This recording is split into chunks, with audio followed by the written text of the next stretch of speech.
Greetings, everyone. P. Pardo here from Sea of Tranquility. Welcome to another episode of The Curse of the Collector. Of course, the show we do each and every month because we need to celebrate the fact that the curse is real. And today, we always talk about these great things that we get. We're so excited to talk and show these great things that we get. Well, this is the episode where we're going to talk about stuff that we went out of our way to get that didn't quite cut the mustard, that we don't like, or we're very disappointed, because sometimes the curse is real, and then when the curse strikes you and you go out and get that thing you hope you're going to love, and then boop, it just doesn't work out that way. So and then you do curse. You might. And then you are, yeah, exactly. You do curse. Lots of cursing. Yes. Exactly. Pete, are we in the same room? I know we're in the same room today. Oh, by the way, Looks very much like we're in the same room. Thanks so much for loaning me your physical graffiti copy. I'm going to give it back to you. So thanks a lot. Oh, okay. Thank you very much. Got it. I appreciate it. No right. Yeah. I'm surprised they are in the same room. They are in the same room. It's amazing. I think I misplaced it. But I hope that worked out. Yes. I hope that looked like you gave it to me, because that's what we were going for. Exactly. A good 30 seconds of thought went into that. It was brilliant. Right. Right. Yeah, I think it's more like 15. Yeah, that was charitable. So before we each go and show a couple items that we've collected and picked out that we really weren't all that enthralled with, let me introduce the crew. We got all the way from Scotland, Mr. David Gallagher. From Canada, Mr. Rick Labonte. From Texas, Scott Berry. And from Ohio, Mr. Jamie Laszlo. From Pittsburgh originally. I just happen to fucking live in Ohio. Right. From Pittsburgh originally. Yeah, Jamie's not too happy about being in Ohio these days. Maryland originally, as long as we're saying where we're originally from. That's right. That's right. Well, I am originally, from New York, and still in New York. I haven't gone anywhere. I moved around the state a bit, but I haven't left. So, anyways, like I said, this is kind of like stuff we picked up that we really don't like all that much episode. Every now and then it's kind of good to show some of the things that didn't really work out in our favor, as well as the stuff that we just love. So I'll have Davey kick us off with his first item of something he was looking forward to getting, and in the end, kind of sucked. Good. Thank you. Well, good afternoon, everybody. Good evening to all the viewers at home and all the boys and girls watching. Wow, I turned into a children's television entertainer for a few seconds. I don't know what happened. Sugar Rush or something. I thought I don't want to be too negative, because recently we've done a couple of Monsters Den ones, haven't we, where it's been disappointments at the cinema, films we just don't get, and by gum, people don't like it when you criticize something they like, do they? Oh, you'd think The Goonies was a cinematic masterpiece, the amount of people that were pissing themselves to defend that fucking but Goonies. They get the highest number of views at the same time. That is true. So so people want to be people like to be angry. They want to see other people angry. I think that's what it is. Okay. But then when it's their thing that you're criticizing, not so much. So I thought, well, I don't want to be called an idiot again, and that was my mother in the comments this time. So I thought I'll try and put a little twist on it and give a happy ending, like a massage parlor kind of thing. So both of my picks are going to come with caveats at the end to be actually, it's not that bad. But first one is legacy bands who release absolute shit. Complete and utter shit, and you think, why have you even got a legacy? You've got nothing left. And my prime examples, the Zealot Gene or the Jelly Bean, and the what's it called, the Quest for good music. I mean, they couldn't even be bothered putting a Roger Dean cover on the front of the deluxe edition of that. It was so awful.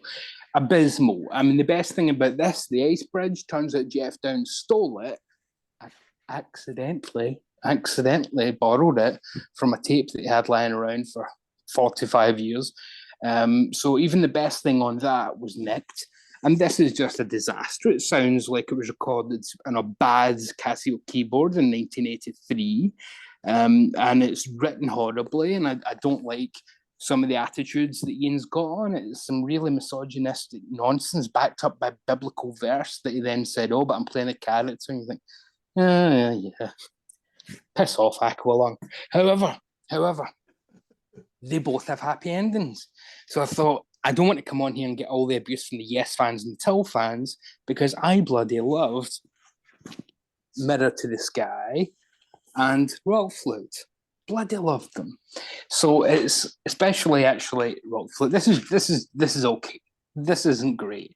After the Quest, it sounds like close to the edge, but it's not great. It's not ever going to be in my top 10. But this I think is actually really, really, really, really good. Really good.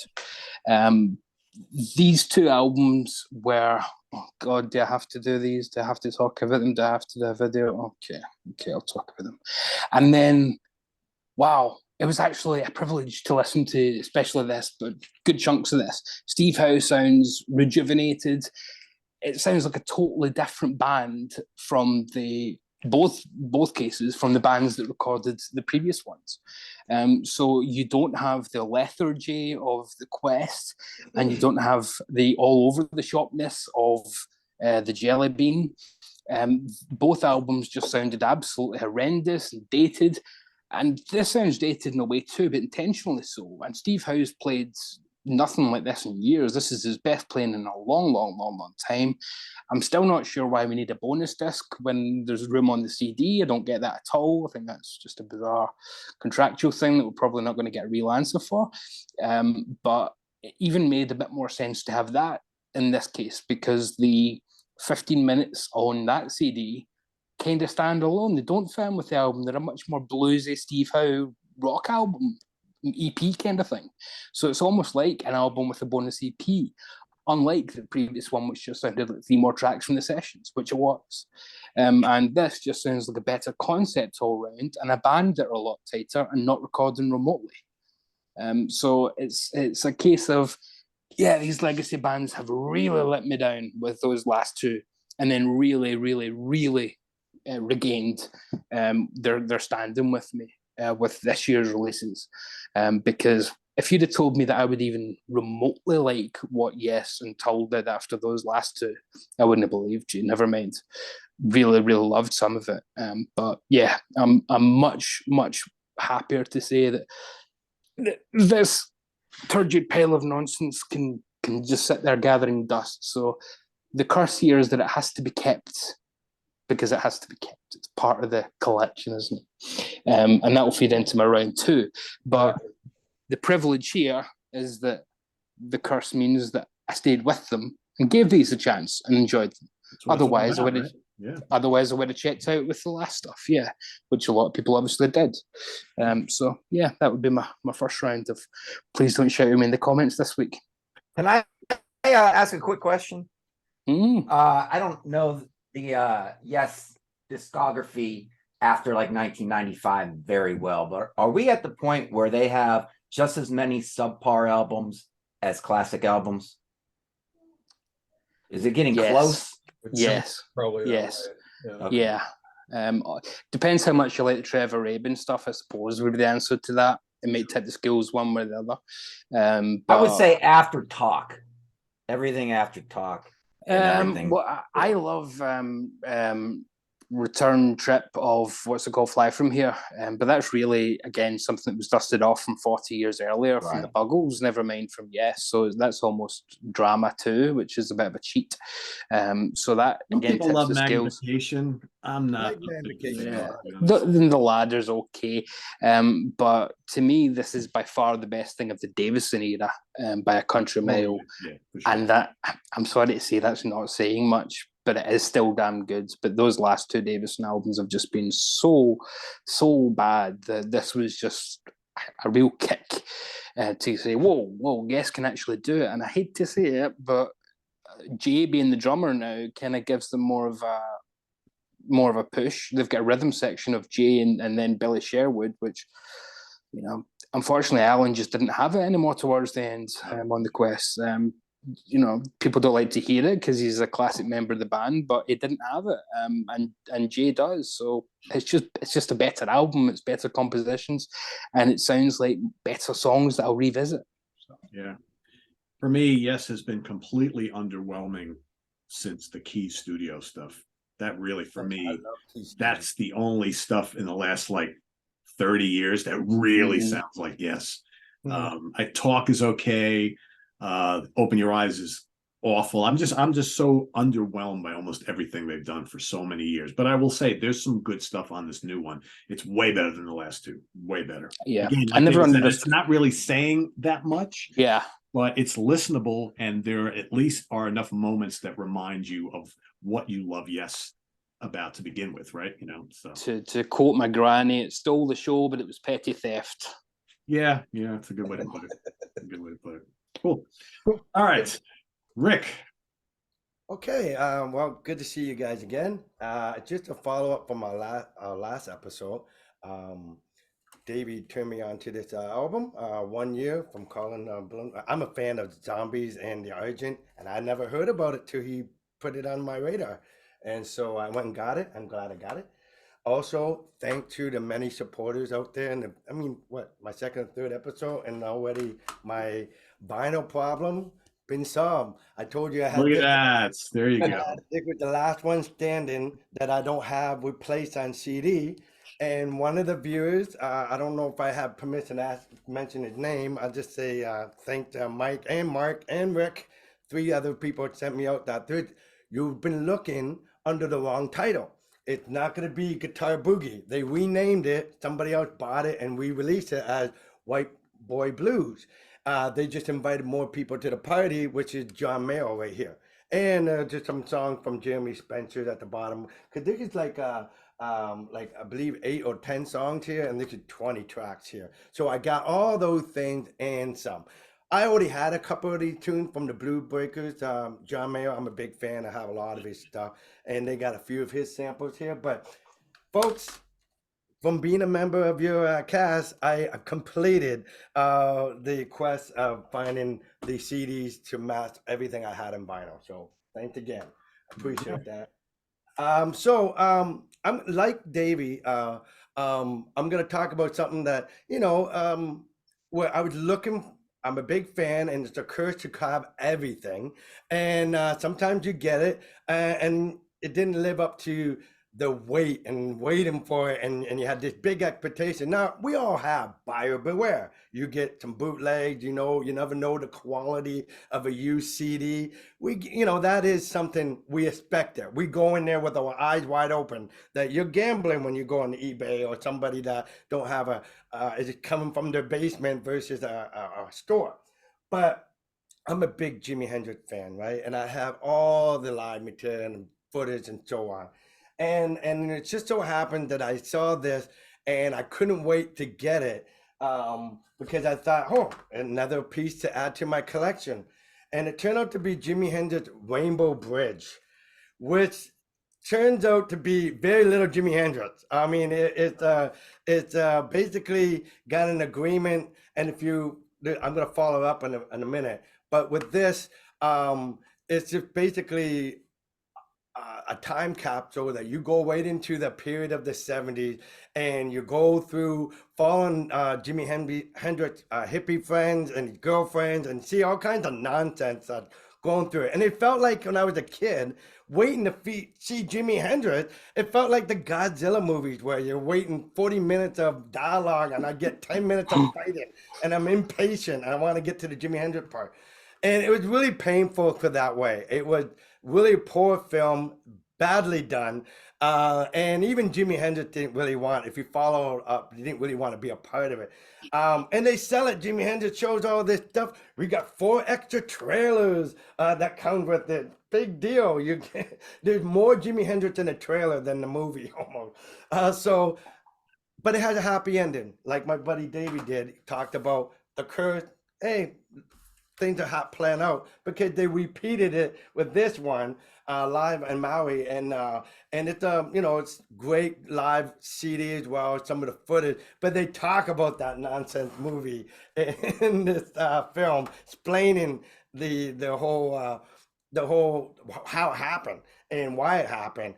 But it's some great footage of Jimi Hendrix playing, and this is one of the last few video performances prior to his death. So it's very, feel like a holy grail kind of item that you have to have it. And you know what? I'd rather have this than the nonsense that we're hearing here or watching all this footage. Because even when they had a scene where they don't have the footage to back it up, they free frame Jimi Hendrix and let the audio continue.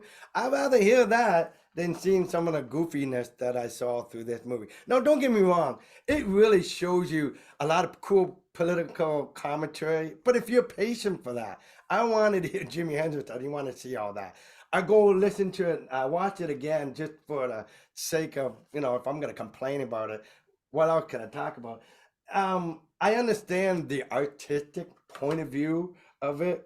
The guy maybe had a few too many acid when he came up with the screenplay, but nevertheless, the drawing card with Jimi Hendrix. And too bad you have to wait to what just came out 2022? 2 years ago or something, yeah. To get the real, the fruit of that labor finally plays out. And Eddie Kramer does the mixing of this, and he did a great job preserving what you could preserve. Because if you ever watch the footage, the wind is horrific. It's blowing away. They have the foam all over the all the microphones, right? Yeah. It looked like a pillow that was taken out of a cushion of a couch, folded off and taped down. Yeah. So they had to make the best. But you know what? For the audio part of it, it was well worth it because you didn't get all that wind noise. And for the audio part of it, it's awesome. So anyway, that was a curse to get this. Because I waited a few months to get it, and then when it came in the mail, I'm getting all excited. I set up the big screen TV, got my munchies on the side, got my party favors ready to go, and even invited some friends. And we're like, okay. So anyway, WTF is this? So the curse was real, but it played out that they resolved the remedy. Yeah, that they marketed that as a Jimi Hendrix movie. It's like, oh, Rainbow, great footage in Maui on a hill. I mean, it's just the whole premise is just bizarre. They set up a stage on a hill. You only have like a couple hundred people there. It's all these flower children and everything like that. And you're like, what is this all about? The whole movie is just them talking about all this nonsense. And it's just like, yeah. But the footage is great. And when we got the full album of all the performances, it's just great stuff. And any Hendrix is great Hendrix. I mean, that's right. Yeah. I mean, I didn't sell it. I kept it. Curse is real. I did. You know what I did, Rick? Probably about 10 years ago, I actually bought a bootleg because it wasn't that movie was not available for years and years and years. I bought a bootleg copy of it, and I was all excited. And I got it home and I watched it just like you, and I'm like, this is garbage. He's like in barely any of this. It's like, I know. So when they released the live album a year and a half or whatever ago, with the full performance, I was like, thank God. So it's really all we care about anyway, right? About time. Yeah. All right, Scott, off to you. All right, sir. Let me just start by saying it's the ones we love the most that let us down the most when they don't live up to our expectations. I think that's what this episode's pretty much about. And that more than anything else is probably the most frustrating part of the curse.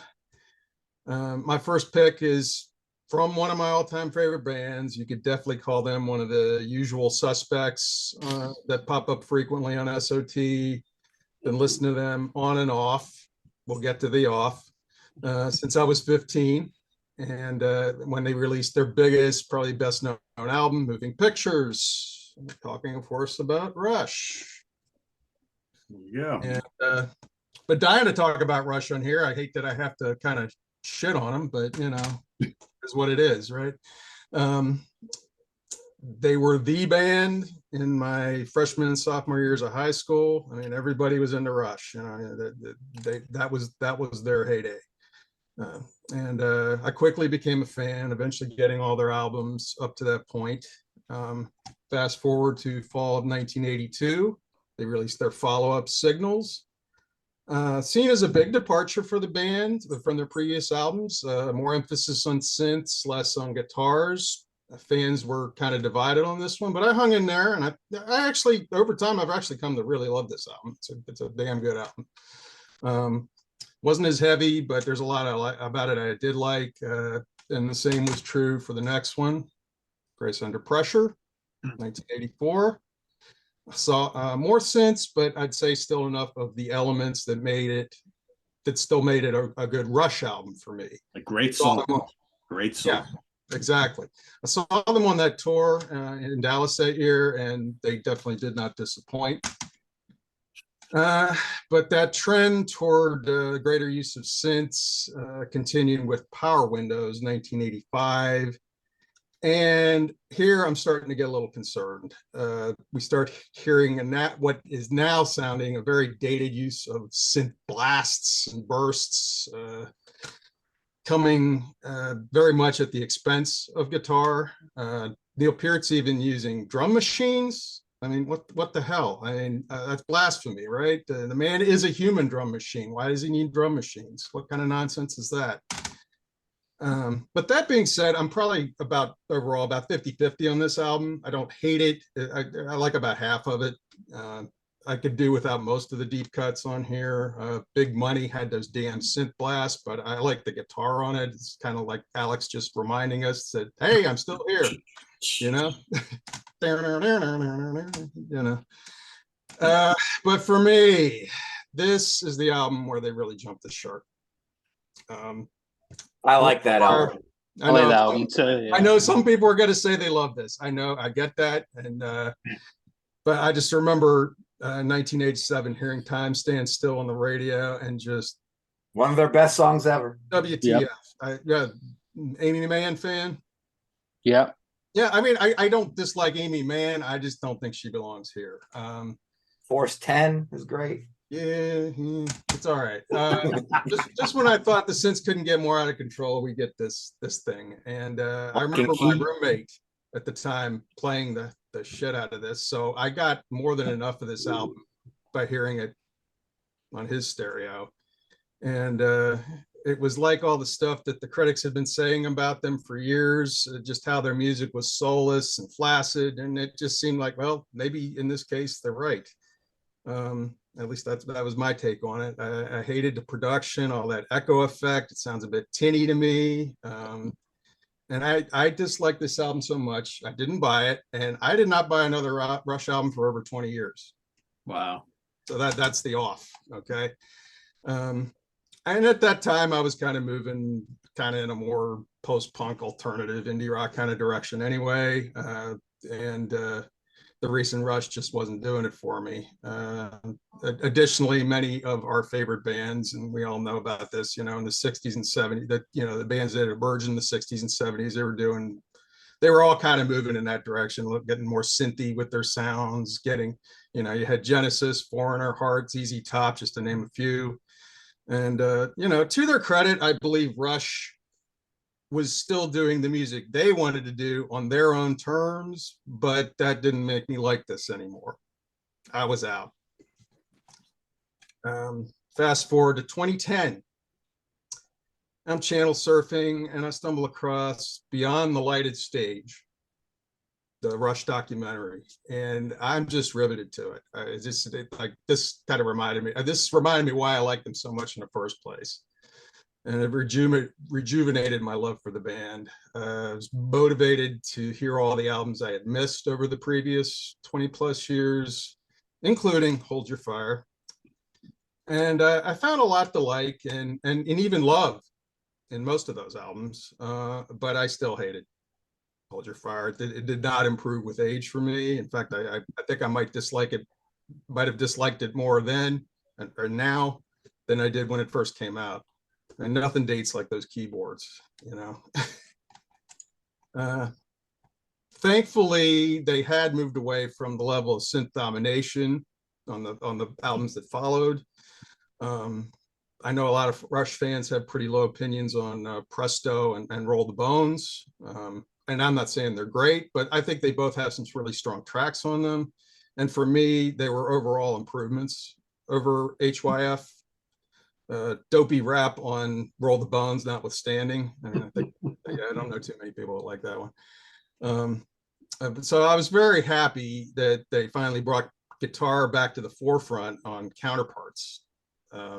Also very fond of Vapor Trails, Snakes and Arrows, Clockwork Angels. I think they really kind of, after their time off, I think it seemed like they kind of regrouped and they found I kind of a new purpose. I think there was just something about those albums. They sound more rejuvenated to me. I know people are a little mixed on those, but I like them a lot. And I think Clockwork Angels was a nice high note to go out with. Yeah. And I saw them on that tour, and they killed it, you know. But for me, this remains the turd in the Rush Punch Bowl. And in spite of that cover art, this album is seriously lacking some balls. If you're a fan of this album, as I'm sure many of you are, that's great, but I'm just not one of those fans. I'm not either. I've warmed up to it a little bit more than I was back in the day, and like the album Power Windows, I used to despise just as much as Hold Your Fire. I actually really enjoy Power Windows nowadays, but I remember got half and half on that one. Yeah, but I remember how disappointed I was in that live album, Show Your Hands, because for me, like Rush was, every time they released the live album, I was like, yes. And I don't know, for me, I didn't really like Show of Hands all that much because I had too much of that stuff. I've warmed up to it a bit, but yeah, I still just can't really get into Hold Your Fire. A couple songs I like. I'm about 50-50 on Show of Hands too. I mean, some of it. I think the synths have actually been quite kind in the last decade or so to Rush.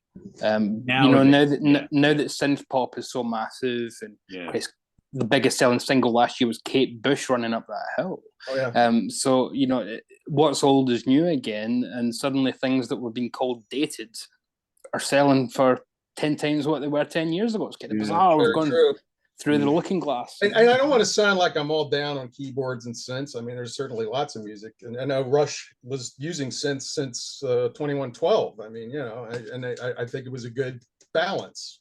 Yeah, to a point. Just never go full. To me, was just this is over the top. This is too much. Yeah, I hear you. All right, Mr. Laszlo. I love on Show of Hands the version of Closer to the Heart. I love the breakdown they do. They like stretch it out. I'm not saying it's their best live album. I'm saying that's my favorite live version of that song that I've ever heard. All right. My number one. I got this album last year. I heard good things about it. I went in thinking it was going to be good because of everything I heard about it. It's by some guy. His name is Rick Labonte.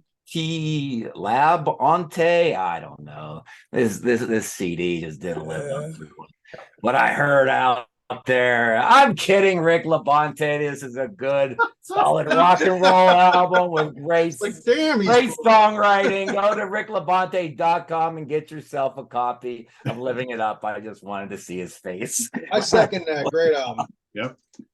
It's a great album. Double album. Go buy it. He'll sign a copy for you. All right, my first one is going to be kind of quick because I'm going to do a bit of a countdown on my second round. But this band got me twice, and I just happened to be wearing the shirt because it was on top, and I grabbed it. I didn't mean to wear it for this episode. But the story behind both these albums, I got off work in 1997, right? 1997, yes. I was bartending at Ruby Tuesday in Sterling, Virginia. And there was a record store in our same little plaza. And as I drove by, it was almost midnight. And then the new Notorious B.I.G. was going on sale. So there was a line outside for the midnight sale. And I was thinking, the new Queensryche goes on sale tomorrow. I bet you they got one. So I will stand in line with these Notorious B.I.G. fans and get the Queensryche. So I'm in line, and they're dishing out this double CD, like it's cheese at the whatever line for the homeless. And I go up there and I say, "Do you happen to have the new Queensryche?" And they look at me like, I don't know. And they dig in the box and they found it. So this is what they gave me. I was so excited because Promised Land is like my favorite Queensryche album, maybe not their best, but my personal favorite. And I put it in. It's after midnight. I'm like, I think this kind of sucks. It does. Maybe it's just late. I don't know. I'll listen to it tomorrow. I listened to it the next day. I'm like, no, it can't be this bad. It's me, right? No, it's fucking awful. It's got like, I think Spool might be all. No, it's all bad. I don't know. They just dropped the ball when they went north, man, or south. They didn't mess around. They just went from a great album to total shit. So years later, They say they're going to do Operation Mindcrime 2. Now, look, we were all like, our ears popped up, right? When we heard the news, Operation Mindcrime 2, maybe this is what that band needs, a little bit of that mojo from the first album to go into a part 2. Maybe they listen to their part 1 over and over to get the juices flowing. So when they write part 2, it'll be like a continuation in their mind. Well, I was working at Chase Manhattan. I got my hour lunch break and drove up to Best Buy. And I remember looking at the new releases, looking for it, and there's some other dude in the same aisle. And we both go to Queensryche and we find it and we both grab it. And he looks at me and goes, "This is gonna rock." And I said, "Yeah."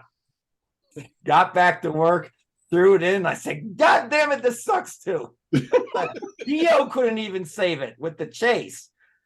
The hands is okay. On another Queensryche's album, better album, it would be one of the okay tracks. But on here, surrounded by this shit, it sounds like classic Queensryche.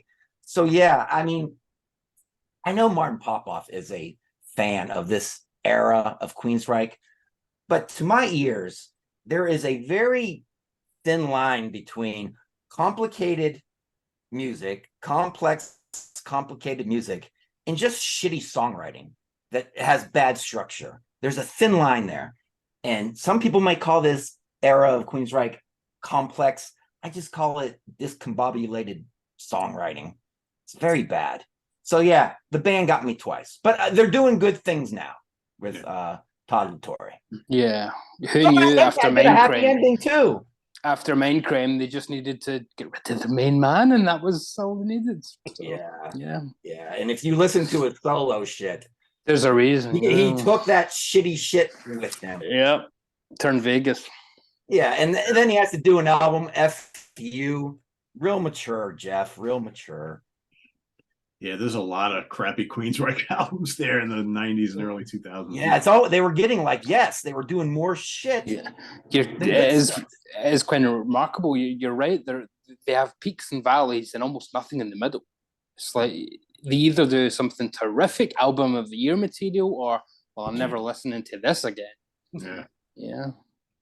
No good. Speaking of no good, all right. So I'm a really big Southern rock fan, right? So about I don't know, maybe 15 years ago or so, maybe a little more than that, I discovered this band that I remember hearing about in the early 80s, but I just never bought any of their albums, called Doc Holliday.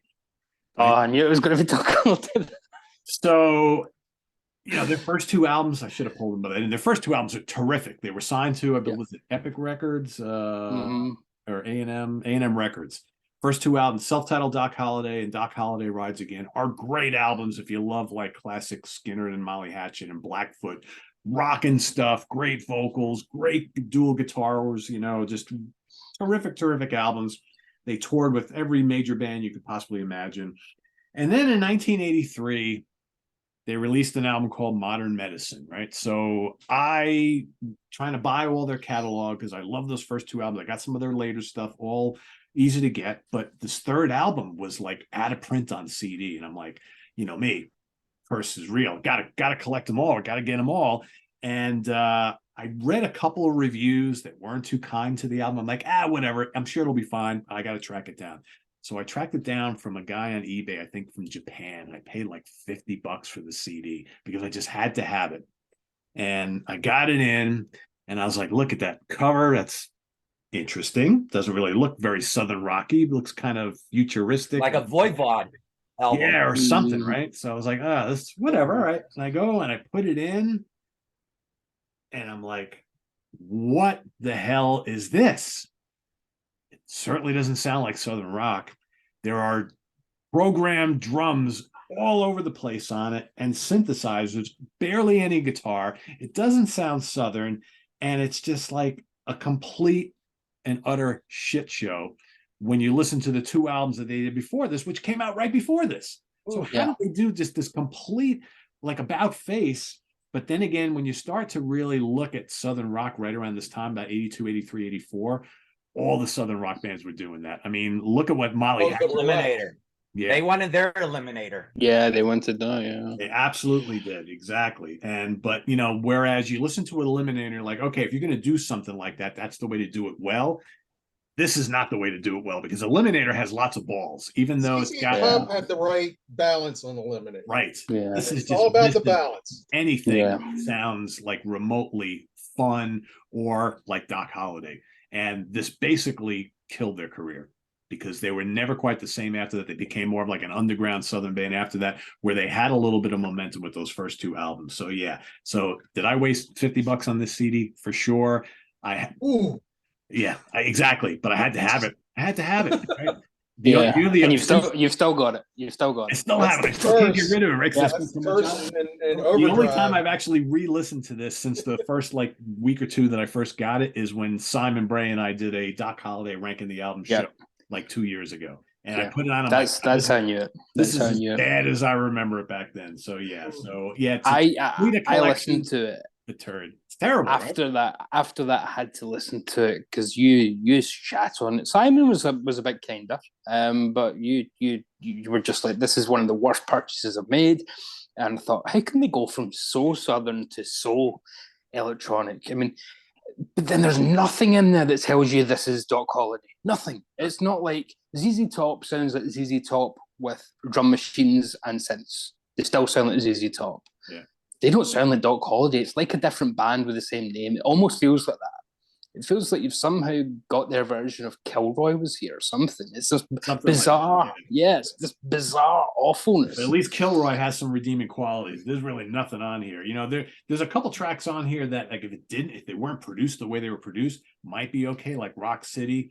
All right, but like, man, you listen to like City Night and Dreamin' and You Turn Me On, and it's like, what is this garbage? Yeah, it's just no good. No good. And the first two albums are so incredible, and then this, I'm like, oh. So yeah, I got completely suckered, and yeah, I still have it, right? I still have it, so I can tell these stories for years and years going There you forward. go. That's how you need your war story. You need the scars to remind you about the next time. Yeah, exactly. Yeah. All right, back to when Dave. you bought that. So kind of following on from that idea of almost like the ZZ Top thing of it can still be an album you really like, but it's just that for whatever reason you're afflicted by it. One of my favorite bands, and this is the first copy I ever owned, Suede's coming up. Known as the London Suede, if they're known at all in America, but brilliant, glammy, alternative 90s stuff. This sounds like Ziggy Stardust. It is phenomenal. Pop-tastic, wonderfulness, sleazy and raunchy, T-Rex, Bowie, throw it all in a blender, you get this. So why am I complaining about it? Because I've got about 358 different versions of it, and I can't stop. But do you ever get that where even if there's nothing new on the new edition, you still buy it? You still buy it, yeah, even though there's less than the previous edition, you buy it. So there's my original cassette, which rather wonderfully, this has been up the top of the Eiffel Tower, and it's been in Notre Dame Cathedral when I had it in my Walkman. So it might be the only tape that's been in Notre Dame Cathedral that has references to sniffing glue and doing it behind the bushes. And then you have the original CD, and then had to get the American one because it's called the London Suede, and then it's got a live bonus disc. So you think, well, okay, that's two reasons. It's got a different name and it's got a bonus disc. And then you have to get the deluxe edition because it's got a DVD with it. And then there's a disc of B-sides. You think, well, I need the B-sides. And you think, well, I don't really need the B-sides because I've got absolutely every single from the album that was released in every single country as well. Where you think, I've got all the B-sides, and in fact, quite a bit that isn't even on that the compiled version. Davey, I got my calculator. I'm going to start adding all this up now. Yes, some promo copies, some fan club exclusive versions where you just think, why am I doing this to myself? And then they say, well, just to be nice to you guys, we're going to release an exclusive 7-inch of the most successful singles from the album, Saturday Night and Beautiful Ones, as a double 7-inch vinyl. So you buy that. It's the same bloody thing. It's the same thing. So and then they're saying, to be even nicer, we're going to give you the album on clear vinyl. So you buy that. And then they say, remember the deluxe edition in 2011? We're going to take the DVD off it, same tracks on the CDs, and just put it in a book form. So you're going to get less, but you're going to have some pictures. You buy that. And then they say, and we're going to do a book just about making that one album. So you buy that too. Big book just about the one album. And you think, I'm glad I like this fucking album. I'm really fucking glad I like this album. So it's the part of me that is complaining here is going back to the original theory of the curse, where the curse wasn't just about what we bought this month. It was, why am I buying so many versions of the same thing every single time? And if they announced tomorrow they were releasing what would it be now, the 26th anniversary edition of that album, I'd buy it in a heartbeat. I'd buy it in a heartbeat, even if it had the exact same bonus tracks or less bonus tracks, or it was on, I mean, if you can get flexi discs and stuff, surrounded by that one album. And I've got that for every single one of their records.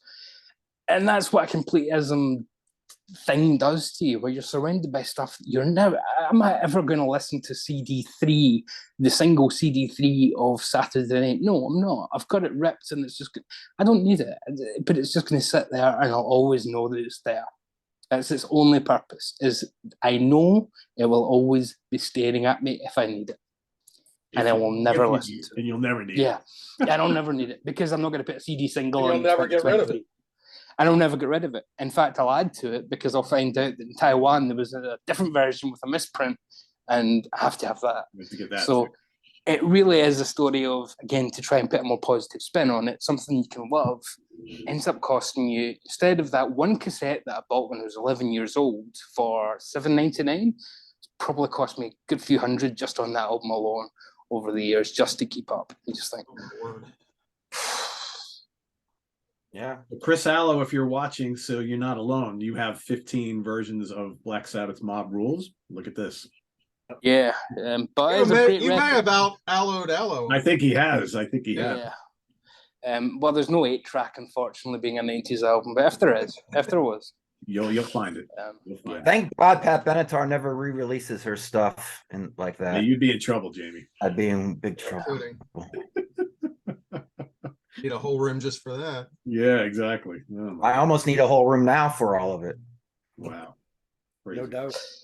If only we were happy with those little 5-disc collections that don't even have the bonus tracks, and that was us. I've got a wee taster of that band. I'm happy. That's me. Never happy. It's never enough, right? How can we do that? No. Never enough. Oh boy. All right, Rick. Okay, next example of being, you waited so long for it and just can't wait to get in, and then you listen to it and didn't meet with your imagination. You probably had I probably wrote better song thinking the potential of the song than it really actually happened. And because, I'm a big fan, as I mentioned about Jimmy Page, Beck, and Eric Clapton, I got all the whole careers. I went and tried to find all the sessions that Page played. Goldfinger soundtrack to the James Bond film, to Tom Jones stuff, to whatever. I went and got them all.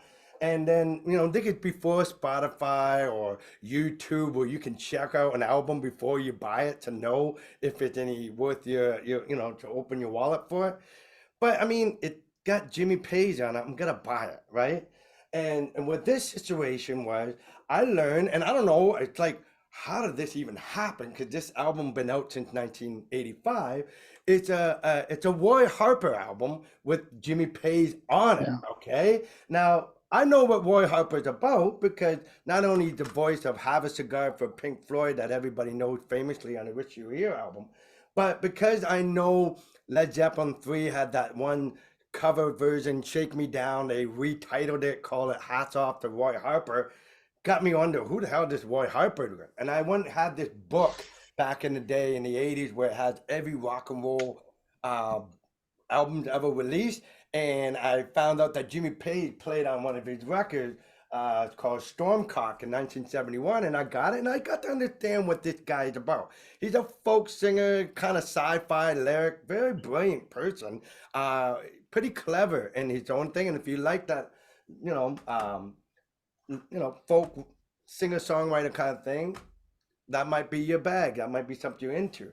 But when I see something that said Jimmy Page, I'm thinking Jimmy Page's presence is going to be on this record. Like even when I heard this, I can tell Jimmy Page's on it, but it's not like, he's not the songwriter here. He's just a guest, right? Well, when you put a name like Jimmy Page, because Jimmy Page don't need to be on Roy Harper's album, but Roy Harper could use Jimmy Page on it to help sell, no doubt. And Tony Franklin, who would later be on The Firm, played on this record as well. Now, is it a bad record? No, a terrible record, but it's not what I pictured. I waited a long time, not like in North America. Anytime I order anything from USA, I don't have to wait too long, 2-3 weeks. But when you order stuff from the UK or Spain or Greece or anything out there that might take some time, it might get there 2 months. And I'm an impatient person. So waiting for this thing to arrive, and I got it. And now when I listen to it, is Jimmy Page on this? Yes. You can tell because the way he plays and his arpeggio, but it's all like one, like it's a basement recording with acoustic guitars, it's straight boned, no lot of textures and layers. I was hoping to get like the Bronny R, like from Physical Graffiti, a lot of acoustic guitar stuff. I was thinking maybe a little bit of rain song stuff. Or did Jimmy Page give us something like Midnight Moonlight from The Firm, where you got all these nice acoustical pieces? It wasn't like that. It was just guy playing along to one of his power songs. I mean, wasn't no guitar solos in there? It wasn't that. I mean, is it a good listen? If you like that kind of music, you like it. But when you're wanting to hear some Jimmy Page stuff, because let's face it, we've been waiting for Jimmy Page stuff for some time now. And so when I ordered this, and this is going back, guys, at least over 10 years or 15 years since I owned it. But this is the perfect example of you're waiting for something and you actually made it hype. You hyped it up yourself in your head because Jimmy Page, man, and then you get it. And it was just disappointing because of how long the wait was. I thought I was getting something, and that's why it probably isn't that famous, right? Not a lot of people know about it because it really isn't a Jimmy Page album, even though his name is on it. If you look, it says that. And so I wanted more Jimmy than I got. Is it a good, decent record? Yeah, I'll tell you one thing. There's a song called Hope that Pete Townsend and David Gilmour, I think, wrote a song, and they didn't use the Pete Townsend lyric. He rewrote it and called it Hope, but it's David Gilmour's music, I believe. And so that's one of my favorite tunes on here. But it wasn't like, oh, you can tell this is a Jimmy Page song, or you couldn't get those moments where though I can hear Page playing because I know him, I'm a fan, and the way he's arpeggio style of playing to, I mean, he embellishes the record, but he's not Jimmy Page as we would know Jimmy Page, playing some guitar lyrics, leading the song, crafting up some melodies that he's just playing along to Roy Harper's record. So I swore because it wasn't too much of what I wanted, but I still kept it. And if you like Roy Harper, it's not a bad album. It's just not, every song sound the same in a way because it's recorded the same. There's no overdub, there's no extra stuff. It's just two guys playing guitar, vocal, and maybe some synths a little bit, but that's it. And so it's dry to the bone.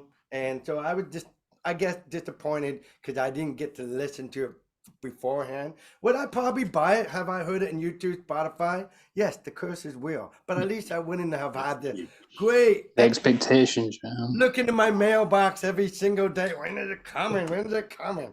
And that's what it was like, being the guy that's like a kid waiting for Santa to come on the Christmas tree with the toys, and you're getting impatient. You can't sleep. And all you get is a lump of coal, right? Yeah, exactly. And it turned out to be, it wasn't that. He went to the wrong house. So I mean, even the album cover tells you that it's going to be a rock and roll album because that's a Rizla cigarette paper album cover. Rolling paper is like, okay. Yeah. So it tells you that, yeah. It is sci-fi. It's just not sci-fi lyrics, though. If you like that kind of stuff, it's pretty trippy that way. But anyway, it didn't live to the expectation that I hyped it up. I mean, there was nobody saying this is the greatest thing on earth. But Rick Labonte saw Jimmy Page and said, I got to get it. And it was just the longest wait for something. When I got it,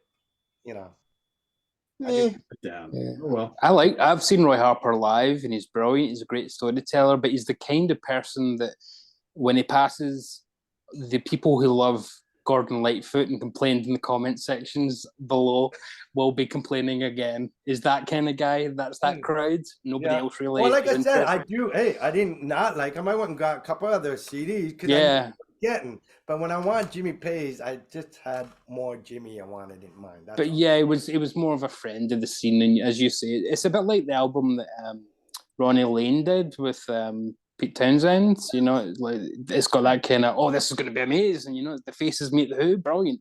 Really laid back. It's just two guys hanging out and playing acoustic guitar. Yes, but at least Pete contributed. I didn't feel Jimmy really contributed. He just tagged along and he added name on it. 1985, I think, had a few issues. It's the Hendrix thing all over again. You're all primed for some Jimmy Page, and there's just very little Jimmy Page to speak of. Yeah, well, he was busy doing Death Wish soundtracks, wasn't he, in the 80s? So. Yeah. Yep. So you can understand it, right? You can see that would just be a fine example when you're waiting for something so long. Yeah, for sure. All right, Scott. All right. Well, I suspect my second pick is going to be more controversial than my first. I'm sure I'll hear from people in the comments. I'm sure even a couple of my fellow cursors, collectors, whatever we're calling ourselves, are going to disagree with me here. Oh, well. Been a Pink Floyd fan even longer than I've been a Rush fan. Off the Wall in 1980, played it regularly throughout high school. They are a band you just immerse yourself in, and that was also true when I got Dark Side of the Moon and Wish You Were Here. It took me a bit longer to get in the earlier albums, but especially those prior to Metal. But I eventually got into those too. I got those albums as well, but there was one I had a little trouble finding, and that was their debut, Piper at the Gates of Dawn. I remember seeing this album make Rolling Stone's top 100, I think it was like 1987, along with Dark Side of the Moon. And of course, I love Dark Side. This one I was not familiar with yet. And I finally get a copy of it and I play it. And I got to say, I was unimpressed to say the least. This was not my Floyd. Who the hell is Syd Barrett? Where's David Gilmour? Roger Waters taking a big back seat here. This made the top 100 of all time over Wish You Were Here or The Wall. You got to be kidding me. File this under overrated for me. And I know that many will disagree, but I just have yet to warm up to this album. It's one of those albums, we're all supposed to like. It makes all these lists and everything. And I think for me, a big part of it is Syd's voice and his vocal style. And it also seems a lot more keyboard driven. And don't get me wrong, I like Richard Wright. I like him on I think he's a great keyboard player, and I love him on most of the Floyd albums. It's the keyboards are they seem more highly tuned on this or something. It's definitely a psychedelic album. Oh yeah. And I guess to some degree a lot of Floyd albums are, but this is it's a different kind of psychedelia, I think. Like I said, David Gilmour hadn't joined the group yet, and for me, Gilmour's guitar and vocals are such an integral part of why I like Pink Floyd's music. And Syd's approach, it's a little more disjointed and fragmented. Like I said, Pink Floyd, especially in this era, seem to have a big association with psychedelic drugs. And I wonder sometimes, hey, maybe I need to drop some acid first to get this album, or appreciate it. Would probably help. On a certain level, I can appreciate what he's trying to accomplish. And I understand, it's definitely a unique, groundbreaking album for its time. And underline that for its time, to me, it sounds very dated. And it just doesn't really, but it doesn't really sound like anything else from the time. So I'll give you that. You can certainly make the argument that is what got the whole ball rolling for Floyd, and without it, and without Syd, they just never would have got the Metal, Dark Side, Wish You Were Here, Animals, all those great albums. And Syd is even largely the inspiration for Wish You Were Here. So I gotta thank him for that, right? And I'll even concede that Piper is a more challenging album than most of the Pink Floyd catalog, particularly the later ones. And a lot of people, if they were going to pick a Pink Floyd album, they'd probably pick one of the later ones. I'm okay with the later ones for the most part. Endless River, I'm kind of meh on. I'm not real big on that one, but I'm pretty okay with the stuff after Roger Waters left. End of the day, I don't enjoy hearing this album. For me, music needs to be enjoyable on some level and not a test of one's endurance, which I kind of feel like that's what it is for me. But why do I still own this album? Well, I keep it because I'm a Pink Floyd fan, and The Curse Is Real. Collect them all to complete my collection, right? And B, I do take it out every now and then and listen to it to see if something maybe clicks and I finally get it and I've changed my opinion on it, and that does happen sometimes. There's a lot of albums in my collection that I'd say are slow growers. I didn't take to them immediately, but they kind of grew on me, and over time they even became favorites in some cases. But still waiting on that. I'm still waiting on the payoff here. I never really got it. I know a lot of you are gonna disagree with me, and that's all well and good. If you love it, great. I'm not an enormous fan of Piper, but I have to be in the right mood to listen to it, and I fully understand its significance and whatnot. Oh yeah, I'll That's give it not that. the Pink Floyd album for everybody. Yeah, that is one of my favorite Pink Floyd albums. I know a lot of people like it. It seems to be a very English. What to me, But that's what I was going to say.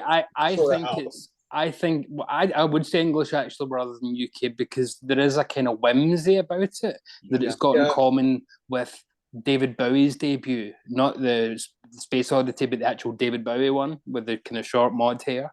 It's got in common with Gels and Fripp. First two Traffic albums, a little bit. Yes. Tyrannosaurus Rex, before there were T-Rex, has got in common with all those, this kind of whimsical psychedelia. And I've heard some of that. I'm not real big on that stuff either. Comes from, if they'd kept in that path, it would almost be more Canterbury scene than anything else. We wouldn't be talking about Pink Floyd, but they would never played stadiums or anything like that. But it's worth noting. They had some early singles, standalone singles with Syd Barrett and I like Arnold Lane and stuff. Arnold Lane and those aren't bad. I'm okay with those. But the thing is, it's like for a music historian, you just know this is a groundbreaking thing from a Sgt. Pepper era, where I'll give you that creativity. This is like doing a lot of daring thing, and this is part of the whole light show music combination thing, because that's one of the things.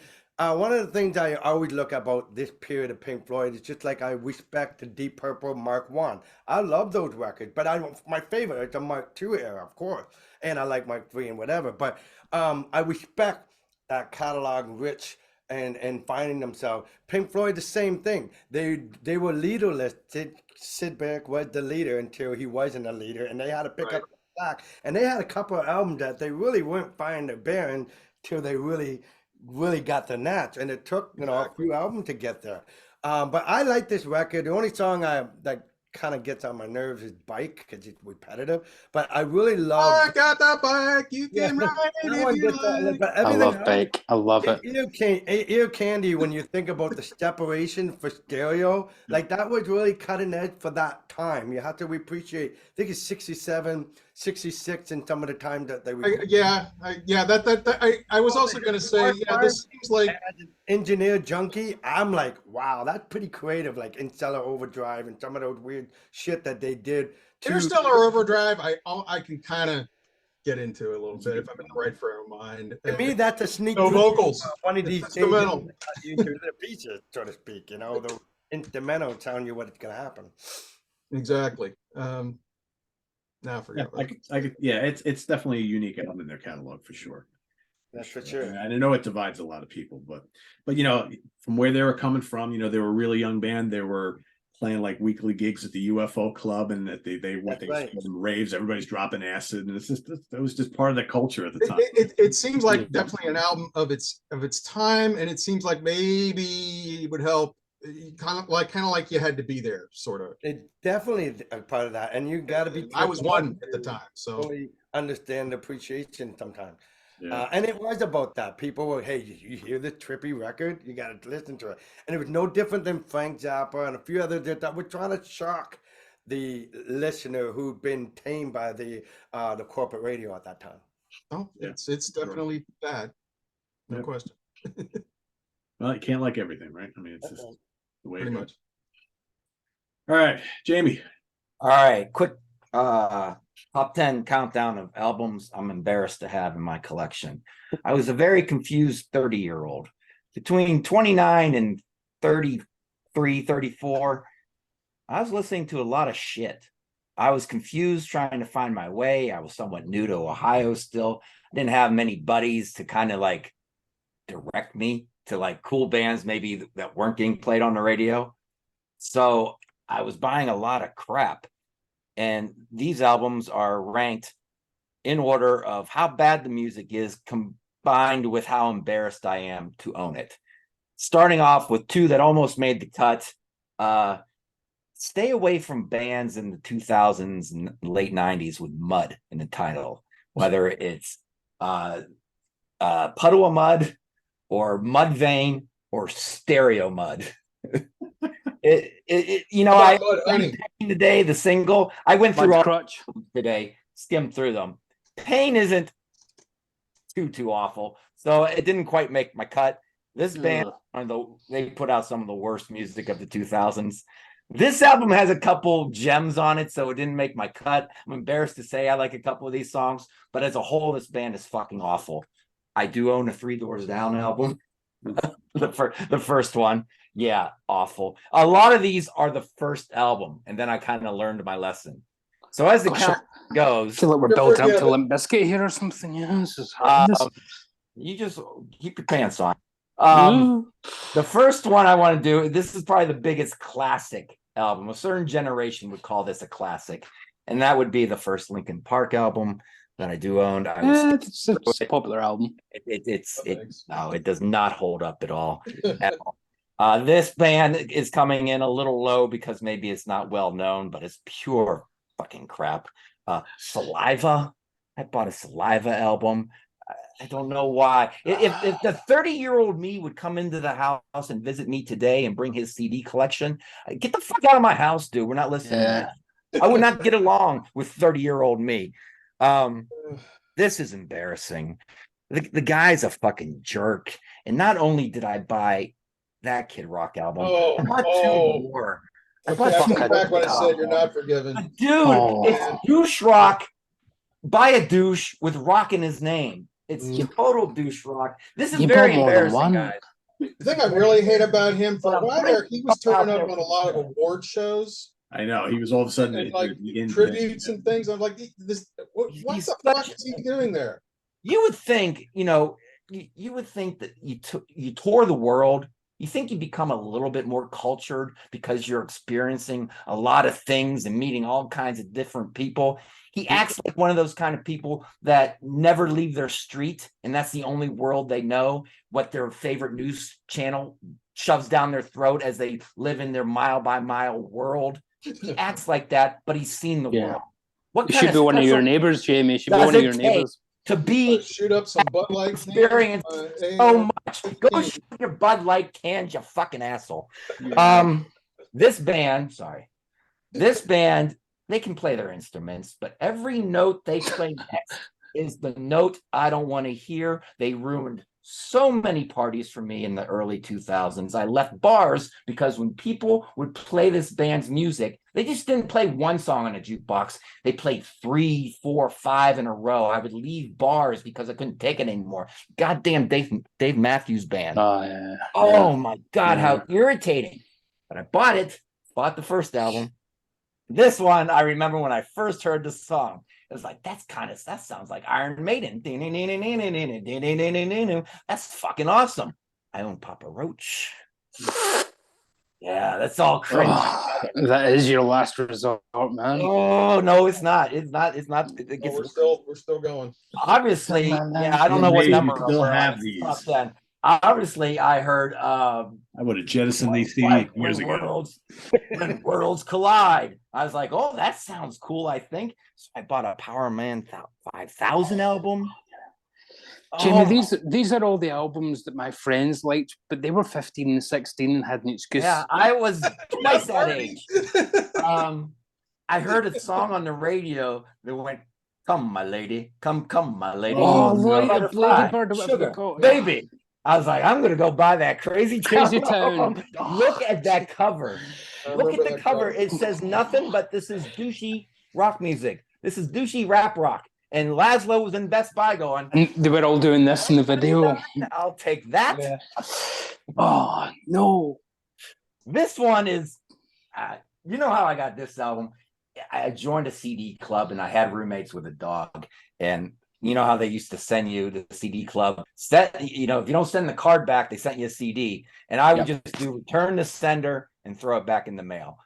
Well, I wrote return to sender, put it on the desk, and the dog ate the box up. So now I'm stuck with the fucking CD. But it's in my collection, and I'm fucking embarrassed to have it because it's one of the worst songs of the 90s. Not of the 90s. I just want to fly. Wrap your arms around me. Oh, I think the record club, wouldn't take it back. Everybody looked like a douche. The shirt off and the top of the underwear shown and the shoulders up with the micro. Oh my god. This is a band that everybody likes to make fun of. And if you hear the term corporate rock, this is corporate rock to a T. They always had to have the 2 or 3 country flavored songs, so we get those people to buy the album. Get the 2 or 3 hard rock songs, so we get those people to buy the album. Get the big arena, AOR songs, get those people to buy the album. And now we're gonna sell like 10 million albums. Fucking nickel sack. Oh, for fuck's sake. I got the first Nickelback album. I remember buying this going, I want new music. Went in the Best Buy, not knowing what I wanted. I said, what? I guess I'll buy this. I don't know. And I bought it. I was hesitant to buy it. I played it maybe once. But as much as I hate Nickelback, I own a goddamn album. And number one, I hated this song when it came out, but I still bought the album. And I don't fucking know why, because I heard good things about it. But their version, Davey, of Faith is it's Limp Bizkit. It's fucking Limp Bizkit. And I fucking got Limp Bizkit in my collection. Number 1, baby. Fucking hell. He did it all for the nookie. What can you say? I don't have that album. Like I said, on a lot of most of these, I own the first album. Never went back. Well, you didn't go back for the masterpiece that was chocolate starfish and the hot dog flavored water. That's all your cringe music that I own. And even I got to take a shower after this episode. You got a fire pit out back, Jamie? There isn't one thing here worth a fuck. We're talking about that you still even have them. They're a reminder to me to how lost I was in 2000, 2001 with no direction. I was kind of like a kite without a tail, spinning out of control, buying all this shit. And there was a lot of good music out there at that time that I was missing. We're sitting here saying, oh, I really didn't like that. Yes, that Pink Floyd, that and he's like fucking Biscuit. Oh man, yeah. Come baby, come baby. You're my butterfly. Really went for the low. You're my chicken pie. Sugar, baby. I was playing that today. On holy Christ, Laszlo, what were you thinking? Well, I guess it would be nice for fucking such a bad deal. Oh my. Yeah, that is a collection of Drek right there. Holy moly. Yes. I think it's safe to say there probably won't be too many viewers that are going to be upset that you listed any of those, and they're probably like, there will be. I kind of like Kid Rock. I'm sure there's going to, because they'll be, why is he? I agree with almost everything you said, but I actually do kind of like Dave Matthews, at least the earlier stuff. I did get to a point where it kind of he's more of like a John Mayer douche rather than in that category. Yeah. Yeah. I remember I get going why to a people pool don't like party. I went to a pool party in like 2002 or 2003, and they had a Dave Matthews mix CD. I was like, let me just get to the end of the CD. Maybe a bit, I'm not going to leave. We'll just wait. And they did a repeat. They started it from the beginning again. I'm like, even my buddy was like, let's get the fuck out of here. Yeah, I'm done.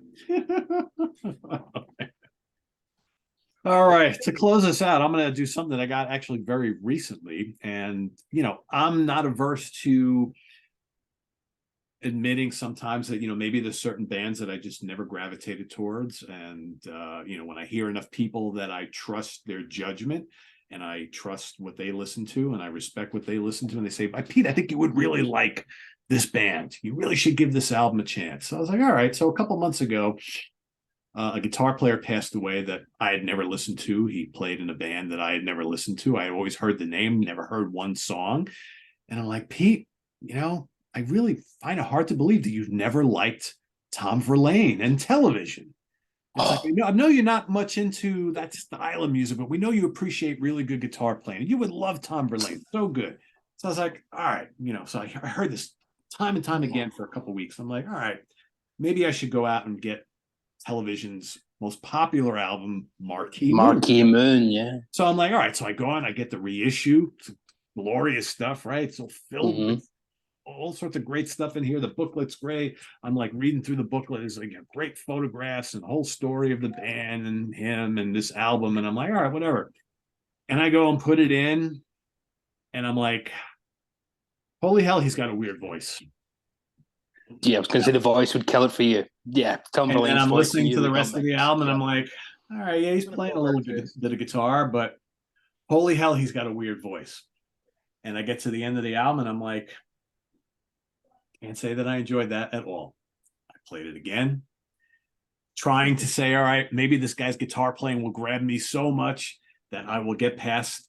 I don't even really like the songs, right? But I'm like, all right, there's plenty of music that I listen to where I love the guitar playing so much that I look past some things.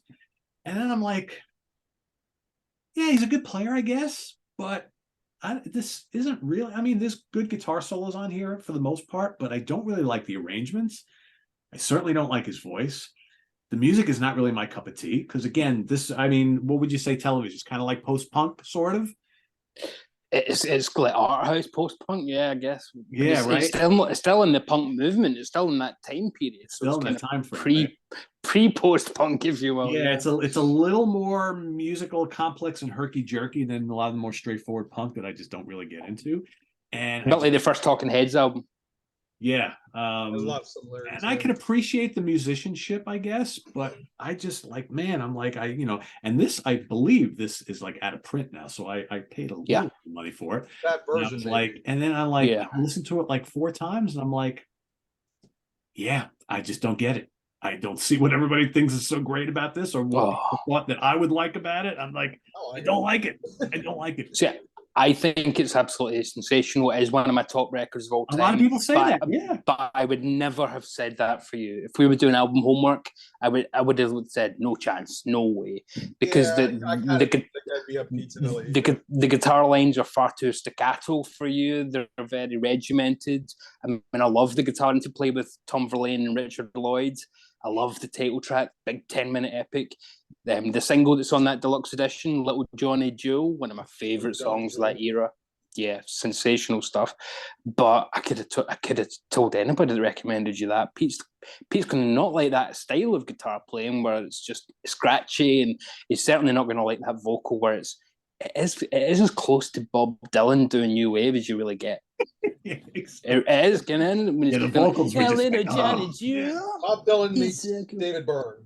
And a little bit of Patti Smith, even obviously gender issues, but Patti Smith as well. Yeah. So did you ever hear a band name and you just know you're not going to like the band based on just the name of the band? Yeah, I don't. Yeah, that's what I am with Television. I've never listened to them. I know I won't like them because of the name of the band. I can already hear their music solely based on the name of the band. I knew it was Herky Jerky before you said it, just because I can see the album cover. Yeah, it's like the album band, cover Magazine, right? I had the same issue with them. I love Magazine, but again, do anything for me either. You're right. It's one of the, as Jamie says, you can kind of piece it together, right? So they played CBGBs at the same time as XYZ. They're a New York band. They've got attempts. You can kind of piece it together, and then who's recommended it to me? What do they like? You know, if it's I can tell you who likes it pretty much in Sea Tranquility community. Martin would love it. Charles, Chuck would love it. Yeah, for sure. Yeah, Right, you know, Martin, Scott's that's got to be a fan, Martin. surely. And you know what's for interesting? It's like I find like the early albums of like XTC, which are all kind of herky jerky, League's more listenable than this. Oh, I like Talking Heads, Yeah. but I don't think I'd like that. Yeah, and Pete doesn't even like Talking Heads very much, do you? I like some of their stuff, but I'm not. You're a kind of hits guy, aren't you? Yeah. So yeah, Marquee Moon, no thanks.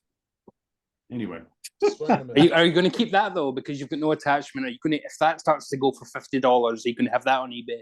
oh, I'm going to unload this. Yeah, I'm going to. I've only been holding it for this episode. Oh, give it to me, Pete. I'll take it. Oh, look, it's turned into Houses of the Holy. It's amazing.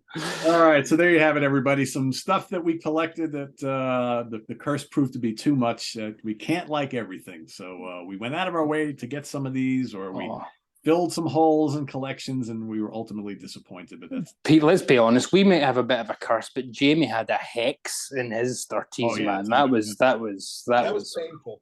I'm not proud of that. There was a whole village of voodoo doctors and witch queens after Jamie. The best thing I was buying was Buck Cherry. That's the best thing I was buying. Compared to all that stuff, Dig, you're damn right. Well, thankfully, next month we'll talk about stuff that we're actually really cool. I wonder if I was a douche when I was 30 with all that douche rock. Maybe I was.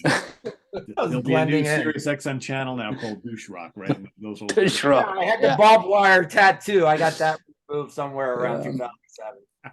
Yeah, we're off to the monster truck rally. There you go. Yeah. There you go. All right. Thanks for watching, everybody. Visit us on the web at www.seaoftranquility.org. We're on Facebook. We're on YouTube all together. All the damn time. Tune in next month for another episode of The Curse of the Collector. And we do this show because the curse is real. It's indeed real, people. So thanks for watching, everybody. For Jamie Laszlo and Rick Labonte and Scott Berry and David Gallagher, I am Pete Pardo. Have a good rest of the weekend, everybody, and we'll see you next month on The Curse of the Collector. Take care.